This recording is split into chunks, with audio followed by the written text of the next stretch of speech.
Okay, so for piecewise functions and evaluating for piecewise functions,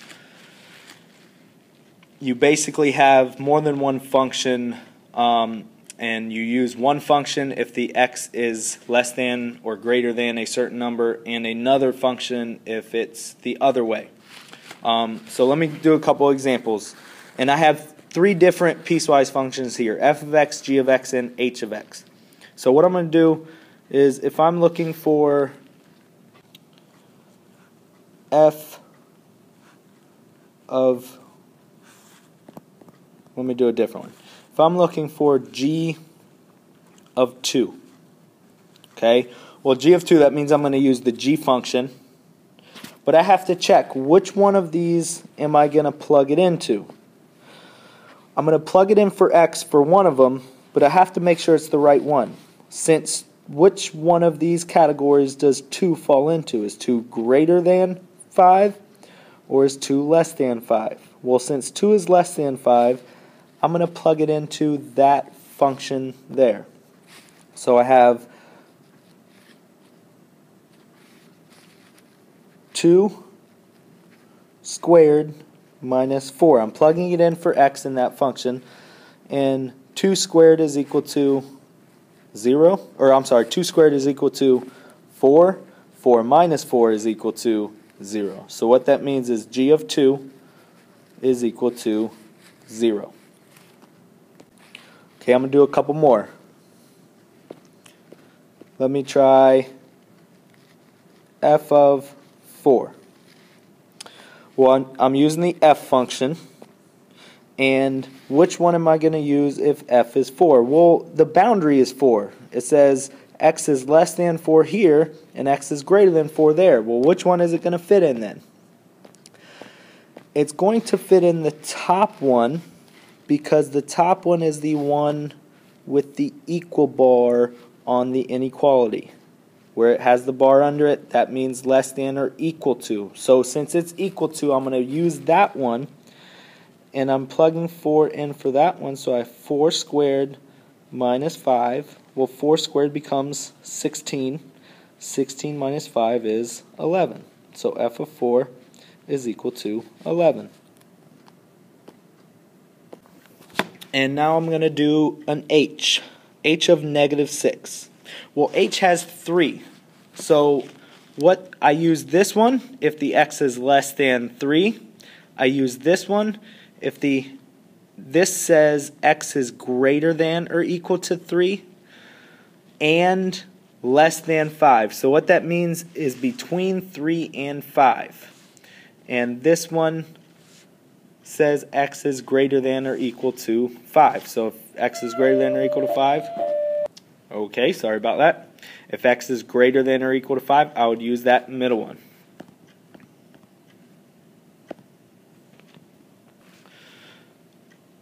So I have h of negative 6. Well, which one is that going to fall into? Does it fall into this bottom one? 6 is greater than 5, but not negative 6. Negative 6 is going to be less than 3 because it's a negative number. Pay attention to that part. That negative makes a big difference. Okay, so I'm going to use it in the last one. So I have negative 6 plus 3.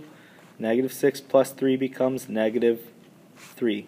So h of negative 6 is equal to negative 3.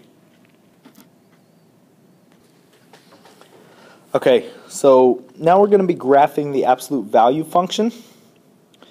And first we're going to graph the parent function. And remember, this is just the most basic function of absolute values. Nothing's being multiplied to it, nothing's being added or subtracted. It's just y is equal to the absolute value of x. And I'm going to start by doing a table of values from when x is negative 2 up until when x is positive 2. So if I plug in 0, the absolute value of 0 is 0. The absolute value of 1 is 1. The absolute value of 2 is 2. The absolute value of negative 1 is positive 1. The absolute value of negative 2 is positive 2. And then I'm going to put those on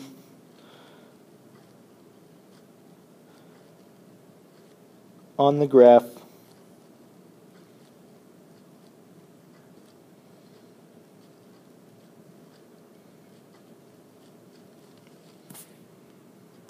And this is what the absolute value graph will look like. It forms a V. Okay? And all the other functions are going to be based off the parent function here. And notice that the V is basically formed by two straight lines. So each line does have a slope per se. This one here would be a positive one slope. This one here would be a negative one slope. But it does form a V. So to graph other functions, they're going to be in this form, this vertex form, which is very similar to the quadratic vertex form. I'm not going to label all the parts to it, just that the A will compress it or stretch it.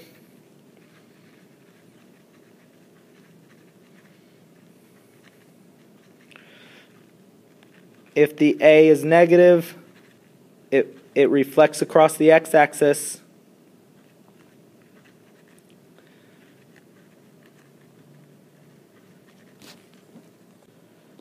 And then the H shifts it horizontally and K shifts it vertically, just the same as the quadratic vertex form. So I'm going to graph this one. First I'm going to tell what's the transformation.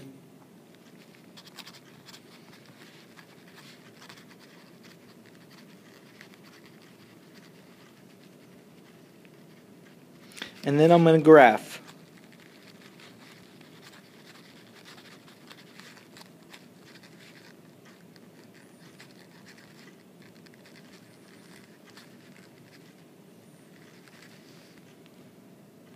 So I have y equals x plus 2 minus 3. So I'm going to find the vertex first. The vertex is at negative 2, positive 3, which means that it's shifted. And that's my transformation, telling which way it shifted, how has it changed from that parent function.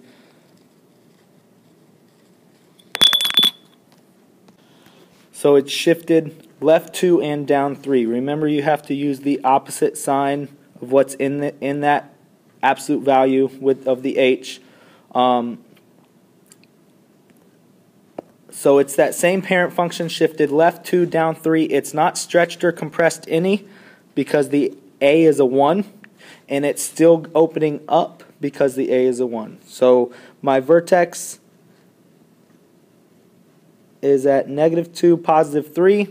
And because that A is a 1, basically because they're lines, it's basically going to be a slope going up in both directions using 1 over 1. So then I have this graph.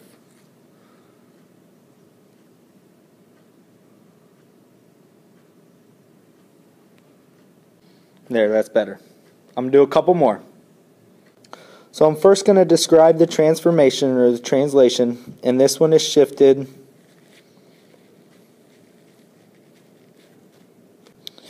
it's shifted left 2 and up 2 from the parent function, and it's reflected across the x-axis, which means it's going to open down, it's flipped down.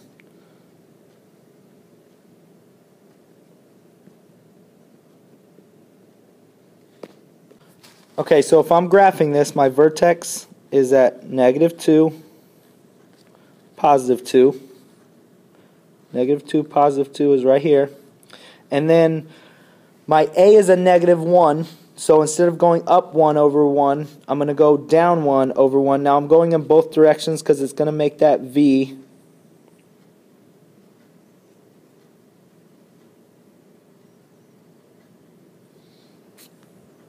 And I can draw the lines. So first tell the transformation of this. It's going to be shifted right 3 and up 1. But this one is also stretched. It's still going up, so it's not reflected across the x-axis. It's stretched by 2 because the a is 2, greater than 1. So to graph this, I still have my vertex at +3, +1, which is going to be right here. Now, because it's stretched, I'm not going to be going up 1 over 1. It's basically, for each line, my slope is going to be 2 in both directions going up. So I'm going to rise 2, run 1 in each direction. Rise 2, run 1.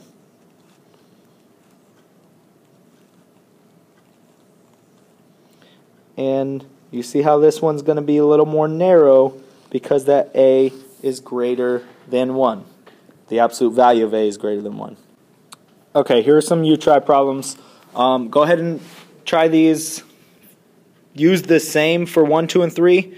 You're using the same functions, the f function, the f, g, and h that we used in the first few examples.